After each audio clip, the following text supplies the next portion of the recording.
हर घर की कहानियाँ टीवी। रोमा की दो बहुएं होती हैं, बड़ी बहू साची और छोटी बहू ज्योति, जो हाल ही में आई होती है। ज्योति अनपढ़ और जाहिल होती है, जिस कारण वो सारे कामों में गड़बड़ कर देती है और फिर उसे अपनी सास से खूब सुनना भी पड़ता है। एक दिन की बात है। अरे ओ ज्योति बहू, जाकर वो कपड़े धो दे जो धोने के लिए रखे हैं। आज साची बहू जरा अपने मायके गई है, इसलिए। ठीक है माँ जी, मैं धो देती हूँ, आप बेफिक्र रहिए। मैं सारे कपड़े धो देती हूँ और अच्छे से सुखा भी दूंगी, ठीक है? ज्योति कपड़े धोने की जगह उस वॉशिंग मशीन को ही खराब कर देती है, जिसके बाद रोमा बहुत गुस्सा हो जाती है और साची भी अपने मायके से आने के बाद बिगड़ी हुई वॉशिंग मशीन देखकर हैरान हो जाती है। हे भगवान ज्योति, ये तुमने क्या कर दिया? इतनी महंगी वॉशिंग मशीन खराब कर दी तुमने। अरे चलाना नहीं आता है वॉशिंग मशीन तो बोल देती ना मुझे। अब इसे खराब करके तूने मेरे सर पर एक और खर्चे की टेंशन ही दे दी।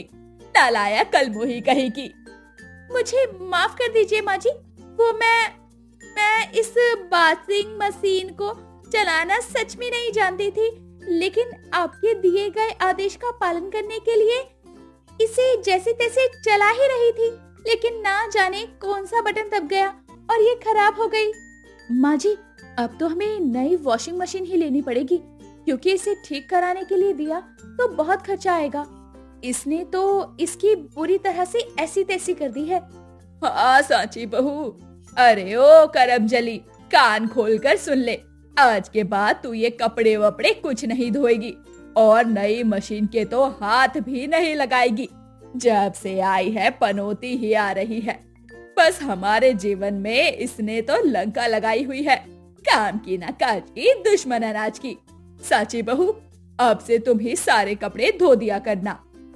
ठीक है माँ जी, पहले भी मैं ही तो करती थी, अब भी मैं ही कर लूंगी, कोई बात नहीं। तुम बाकी के काम संभाल लेना ज्योति, ठीक है ना?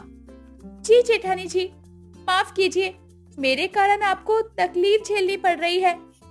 कोई बात नहीं ज्योति, तुम गांव से हो और तुम्हें इन सब के बारे में इतना पता भी नहीं है, तो तुम्हारे हाथों से ये सारी गलतियां होना काफी लाजमी है। तुम बुरा मत मानो, ठीक है? जी जेठानी जी। ज्योति ऐसे ही आए दिन कुछ ना कुछ नुकसान करती रहती है। एक दिन जब वो सफाई कर रही होती है, तभी वो सारे कीमती सामान और कीमती फाइल्स कबाड़ी वाले को दे देती है। जिसके बाद, ज्योति, तुमने ऐसा क्यों किया?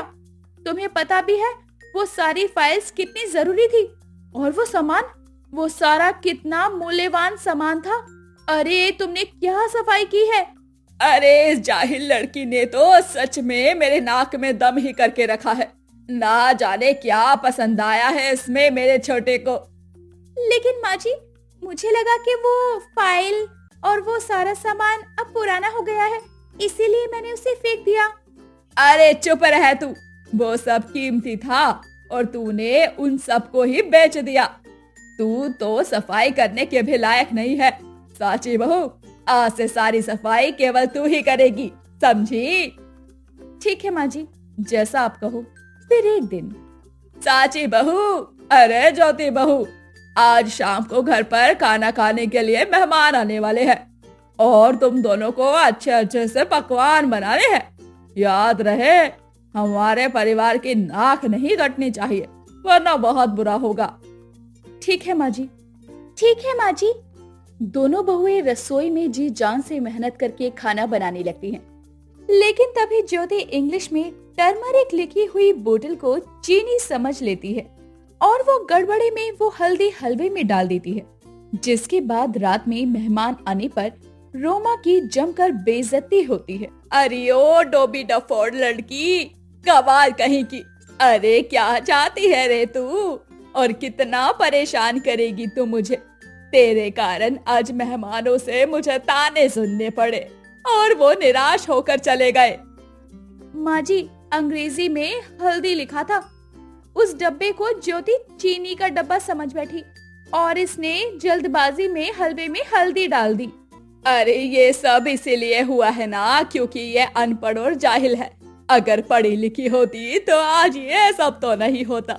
अरे पता नहीं कहाँ से कुंडली मारकर बैठ गई है हमारे छोटे के जीवन में। हाँ माँ जी, माफी चाहती हूँ, लेकिन सच में मैंने कुछ भी जानबूझकर नहीं किया है। मैं तो बस। अरे चुप रह तू किसी काम की नहीं है, जो काम दो वो बिगाड़ देती है। अरे तनिक पढ़ लिख जाती तो क्या बिगड़ जाता तेरा। अब आई है हमारे घर में हमारी छातियों पर मूंग डालने के लिए। एक दिन जब सांची का जन्मदिन होता है तब ज्योति उसके लिए केक बनाती है, लेकिन वो ओवन को सही तरह से इस्तेमाल नहीं कर पाती और वो उसका बटन ऑन रखकर ही छोड़ देती है, जिस कारण वो ओवन ब्लास्ट हो जाता है। हाय राम जी, फिर एक नुकसान। ज्योति, अगर तुम्हें ये सब ठीक से चलाना नहीं आता है तो तुम ये सब करते ही क्यों हो? लेकिन जेठानी जी, मैं तो बस आपके लिए केक बना रही थी, लेकिन ये ओवन, इस ओवन का बटन वो। अरे बस बहुत हुआ। अब से तू इस रसोई का कोई काम नहीं करेगी। तू एक नंबर की कलेशी बहू है। अरे जो काम करती है उसमें कलेश कर देती है, कभी वॉशिंग मशीन तो कभी ओवन तो कभी कुछ और। अरे सब खराब कर देती है तू। पर माँ जी, मेरी बात तो। रहने दो ज्योति, तुम अब रसोई में कदम तक नहीं रखोगी। काम कम और नुकसान ज्यादा करती हो तुम। तुम्हें सच में अकल नहीं है। अरे इतनी जाहिल कैसे हो सकती हो तुम? जाओ अब अपने कमरे में जाओ और जो काम ढंग से कर सकती हो वो करो। ज्योति अपने कमरे में चली जाती है और वो अपनी सहेली गुंजन को कॉल करती है और उससे कहती है, हाँ गुंजन, सब कुछ प्लान के मुताबिक ही हो रहा है। चलो फिर अच्छी बात है, अब सारे काम तेरी जेठानी सांची को ही करने पड़ रहे होंगे ना? हाँ गुंजन, और सबको लगता है कि मैं गांव से हूँ इसीलिए गंवार और जाहिल हूँ, लेकिन असलियत तो कुछ और ही है। मैं एक पढ़ी लिखी लड़की हूँ, बस घर के काम करने नहीं पसंद मुझे, और ससुराल में भी मायके जैसी जिंदगी जीनी है, इसीलिए मैंने यहाँ पर जाहिल होने का नाटक किया है। हाँ ज्योति, मजा आ गया। अरे ये सब तेरे ही तो कारण मुमकिन हुआ है। शादी से पहले तूने ही तो मुझे ये सजेशन दिया था कि मैं ऐसे नाटक करूं और हर काम में गड़बड़ घोटाला करती रहूं, जिसके चलते मेरी सास मुझे कुछ काम करने ही ना दे और सारे काम का लोड मेरी प्यारी बेचारी सर्वगुण संपन्न जेठानी पर ही आ जाए। हाँ, मजा ही आ गया यार। हाँ ज्योति, हमारा प्लान फाइनली काम कर गया। ज्योति के कमरे के बाहर से गुजर रही उसकी सास रोमा ज्योति और गुंजन की ये सारी बातें सुन लेती है और वो गुस्से से लाल पीली हो जाती है और तुरंत ज्योति का सारा सामान उठाकर घर से बाहर फेंक देती है। माँ जी, ये आप क्या कर रही हैं? आप बिना सामान यूं घर से बाहर क्यों फेंक रही हैं? मैंने क्या किया है? हाँ माँ जी, क्या हुआ है? अरे इस निकम्मी और मूर्ख लड़की से ही पूछ ले क्या हुआ है। इस चुड़ैल ने हम दोनों को बेवकूफ बनाया है। इसने जाहिल होने का ढोंग रचा है, नाटक किया है। क्या नाटक? हाँ साची बहू, इसने तो जाहिल और अनपढ़ होने का नाटक किया है और जानबूझकर सारे कामों में गड़बड़ की है ताकि मैं इसे डांटूं और इसे काम ही न करना पड़े। और देख, सारे काम का लोड तेरे ऊपर आ जाए। ये मैं क्या सुन रही हूँ ज्योति? तुम्हारी इतनी मजाल! ये तुमने बहुत गलत किया है और तुम्हें इसकी सजा तो मिलनी ही चाहिए। तुझे क्या लग रहा है रे डायन कि मैं तुझे सारे काम नहीं करने को बोलूंगी और सारे काम साची को ही दे दूंगी? नहीं, अब मैं तुझे सीधा इस घर से ही बाहर निकाल दूंगी और हाँ, अपने बेटे की शादी भी दूसरी किसी लड़की से कराऊंगी। अब तेरा इस घर से सारा रिश्ता नाता खत्म। अपनी गलतियों का पर्दाफाश होने के बाद ज्योति पूरी तरह से डर जाती है और उसके पसीने छूटने लगते हैं।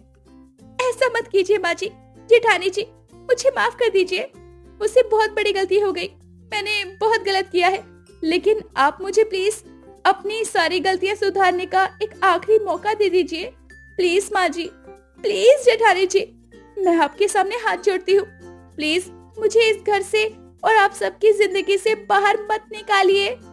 ज्योति बहुत विनती करती है, जिसके बाद उसकी सास और जेठानी उसे माफ कर देती हैं और वो अपने इस आखिरी सुधरने के मौके को स्वीकार कर कुछ ही दिनों में सुधर भी जाती है और जेठानी के साथ मिलकर घर के सारे काम करती है और साची की तरह ही एक अच्छी और गुणी बहू बनकर दिखाती।